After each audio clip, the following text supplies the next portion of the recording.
Assalamualaikum warahmatullahi wabarakatuh. Pada kesempatan kali ini saya akan menjelaskan mengenai topik yang sangat hangat gitu ya, mengenai psikologi gitu ya. Jadi kalau sebelum-sebelumnya kita sudah membahas bagaimana sudut pandang filsafat ilmu terhadap psikologi gitu ya, terkait dengan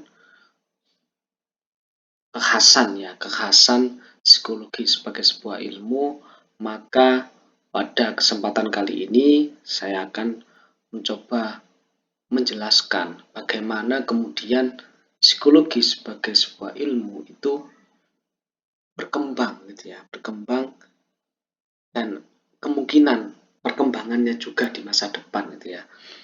Khususnya yang terjadi di abad ke-21 saat ini gitu ya. Jadi kita akan membahas bagaimana perkembangan psikologi pada saat yang terkini gitu ya, masa perkembangan terkini dari psikologi di abad ke-21 ini. Baiklah,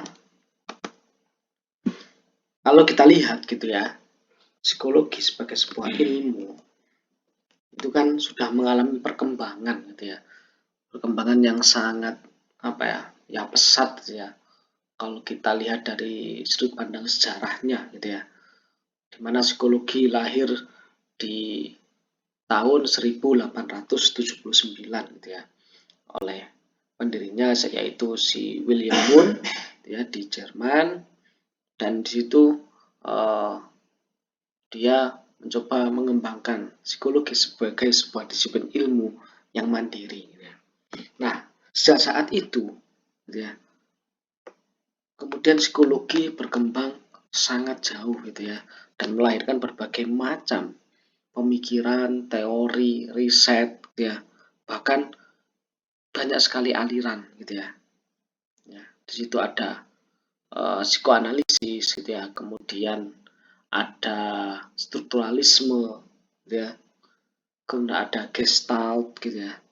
Nah, tapi kemudian kalau kita lihat secara perkembangan dari psikologi itu sendiri gitu ya, ternyata ada dominasi dari salah satu aliran gitu ya, terutama yang terjadi pada tahun antara 1930 hingga 1950-an gitu ya.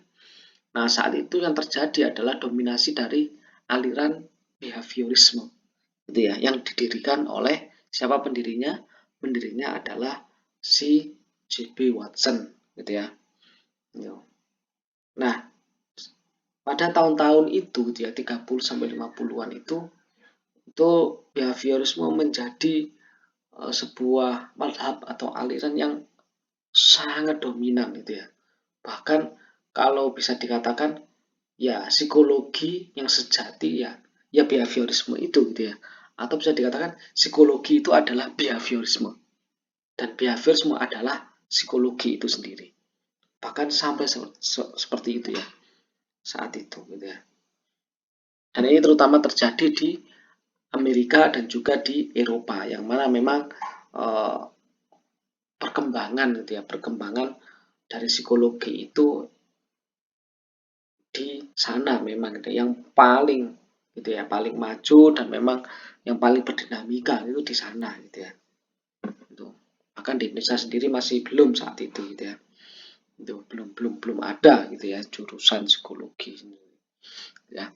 Nah, tapi kemudian gitu ya, ketika behaviorisme ini sangat mendominasi gitu ya, dan dianggap ya sebagai satu-satunya aliran gitu ya, pemikiran yang memang paling benar dalam psikologi gitu ya.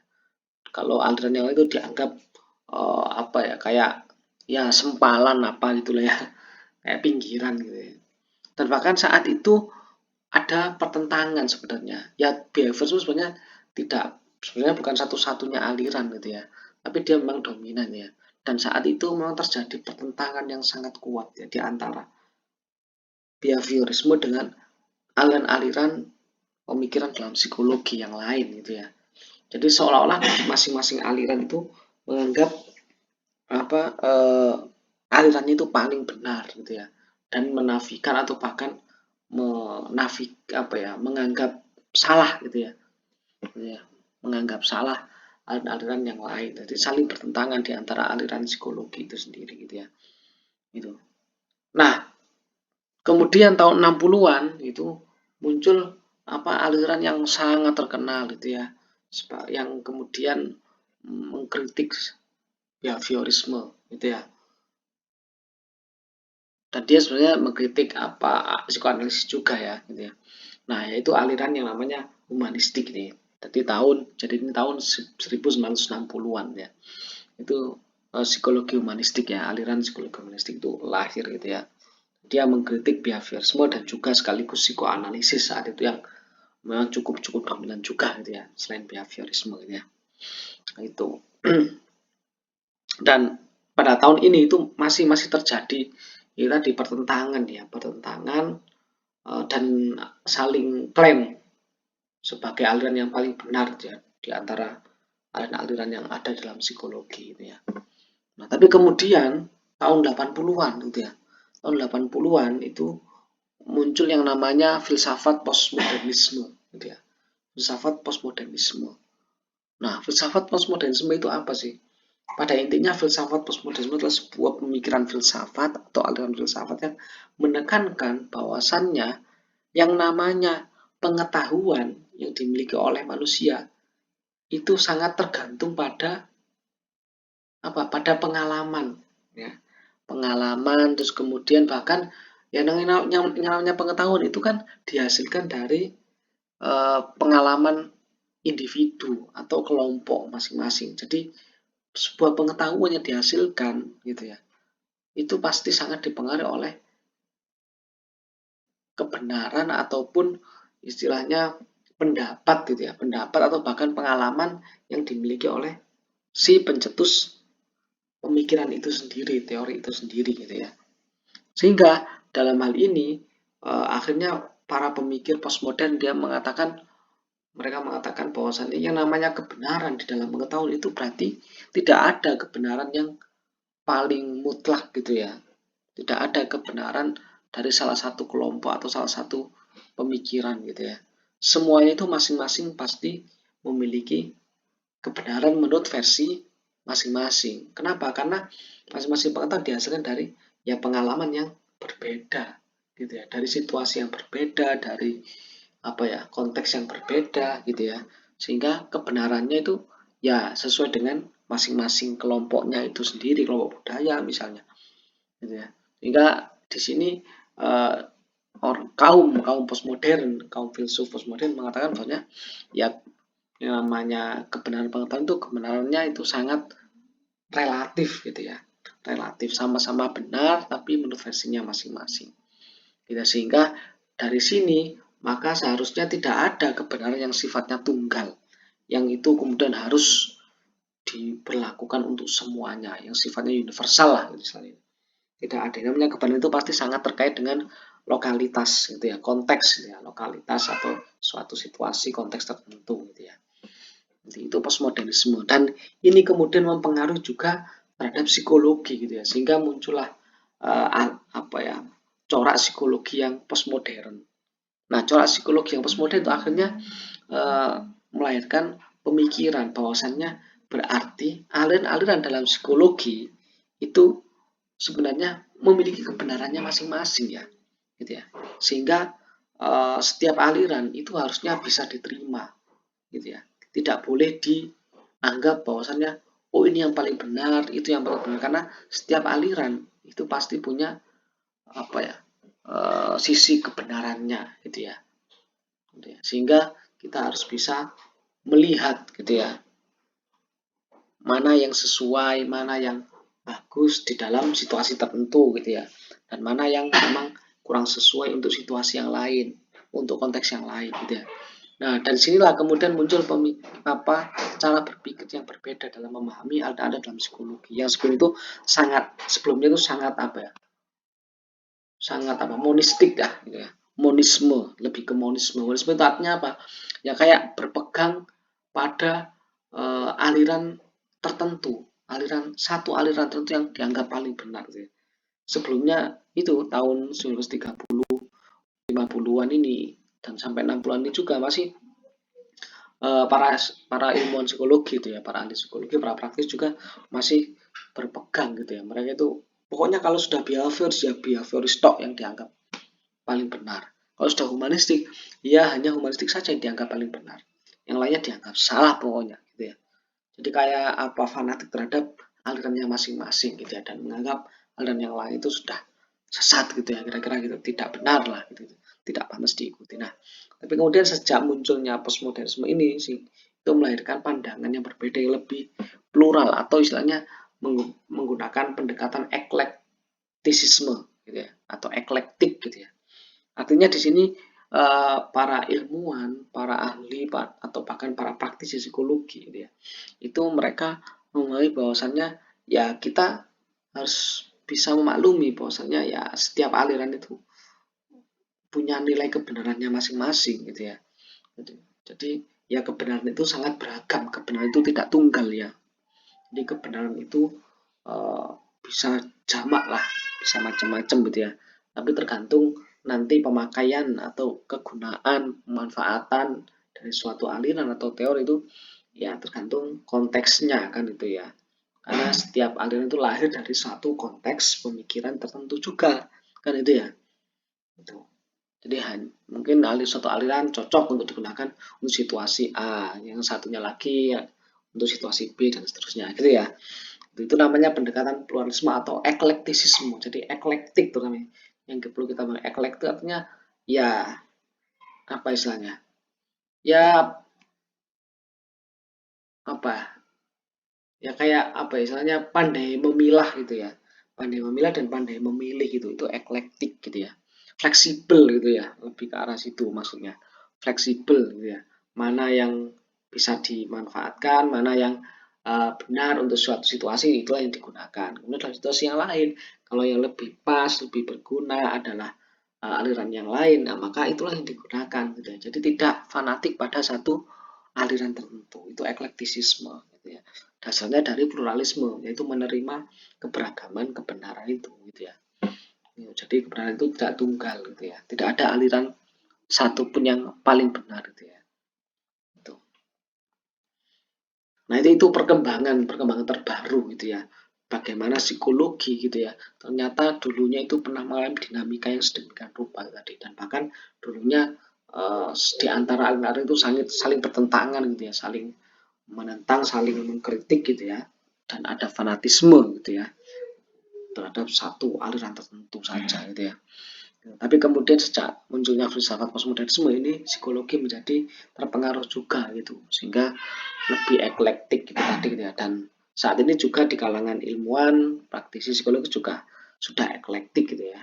Semuanya sudah memiliki cara berpikir yang eklektik terhadap aliran-aliran yang ada dalam psikologi, tidak fanatik lagi pada satu aliran gitu ya. Itu. Jadi itu perkembangan terbaru gitu ya. Bagaimana munculnya penerimaan terhadap ya keanekaragaman aliran itu gitu ya dan tidak fanatik pada satu aliran. Tuh, nah kemudian isu yang kedua gitu ya yang terkait dengan perkembangan psikologi di abad ke-21 ini gitu ya dan juga ke depannya itu adalah ini persoalan mengenai status psikologi sebagai sebuah ilmu. Jadi sejak dulu gitu ya bahkan sampai sekarang gitu ya masih masih ada saja yang mempersoalkan atau memperdebatkan, mempertanyakan yang mengenai status psikologi sebagai ilmu. Apakah psikologi itu layak gitu ya disebut sebagai sebuah ilmu pengetahuan gitu ya, sebagai sebuah sains gitu ya. Itu pertanyaan gitu ya sampai saat ini gitu ya. Nah, di sini kenapa psikologi itu dipertanyakan sebagai sebuah ilmu? Itu karena eh, kalau kita ngomong gitu ya ilmu itu kan harusnya yang ilmu yang sejati yang sesuai dengan kaidah ilmiah bla bla bla.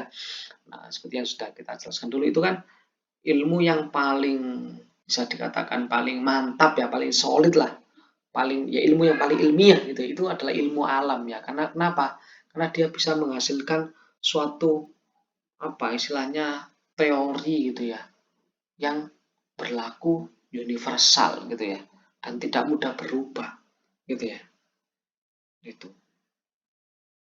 Nah, sedangkan dalam psikologi gitu ya, sebagai salah satu ilmu di bidang ilmu sosial gitu ya, itu ternyata tidak bisa memiliki karakter seperti itu. Sehingga psikologi itu diragukan sebagai ilmu yang istilahnya itu bersatu atau unified science gitu ya. Di ilmu yang benar-benar satu, yang tunggal, yang berobjektif dan menghasilkan teori yang bisa berlaku universal gitu ya. Kenapa? Karena ternyata hasil-hasil riset psikologi, teori-teori psikologi ternyata yaitu sangat terkait dengan konteks budaya lah, kemudian bahkan di situ ada beragam aliran yang berbeda-beda dalam memahami mengenai penyebab dan termasuk cara menyelesaikan suatu permasalahan psikologis manusia kan gitu ya. Ada behaviorisme, ada psikoanalisis, ada itu kan sangat beragam dan waduh, bisa dikatakan bahkan bertentangan gitu ya. Nah, itu menjadi pertanyaan. Terus kemudian sebenarnya psikologi itu apakah dia bisa disebut sebagai ilmu yang bersatu itu, yang satu tunggal, yang objektif, yang universal tadi. Lawang cara pandangnya, alirannya saja berbeda-beda kan itu menjadi pertanyaan itu ya. Nah, nah ini menjadi pertanyaan kenapa? Karena di situ ada perbedaan paradigma ya, perbedaan cara pandang mengenai ilmu itu. Kalau ilmu yang unified gitu ya, universal itu kan cara pandangnya ilmu alam tuh, yang memang bisa memungkinkan melahirkan sebuah hukum yang universal gitu, teori yang berlaku universal gitu ya. Sedangkan kalau dalam ilmu sosial itu sulit gitu ya, bahkan hampir mustahil gitu ya, untuk melahirkan sebuah teori yang universal gitu ya. Kenapa? Karena yang dikaji adalah manusia, manusia itu sangat dinamis gitu ya. Gitu. Sehingga bisa dikatakan ya maklum itu kalau bahkan misalnya alirannya itu beda-beda. Kenapa? Karena manusia itu makhluk yang kompleks gitu, sehingga untuk menghasilkan suatu teori yang tunggal itu pasti sulit gitu ya. Itu. Jadi ini terkait dengan perbedaan sudut pandang gitu ya. Jadi di kalangan ilmu sosial, di kalangan ilmuwan ya, ilmuwan di bidang ilmu sosial termasuk psikolog itu memang ada yang ingin punya obsesi gitu ya untuk menjadikan psikologi itu seperti ilmu alam gitu ya, yang lebih pasti, objektif, universal gitu ya. Terutama di sini sangat terutama di kalangan ini ya, kalangan para behavioris ya. Dari aliran behavioris itu punya obsesi seperti itu. Psikologi itu harus seperti ilmu alam tuh, yang pasti, yang nggak berubah-ubah gitu, universal gitu ya.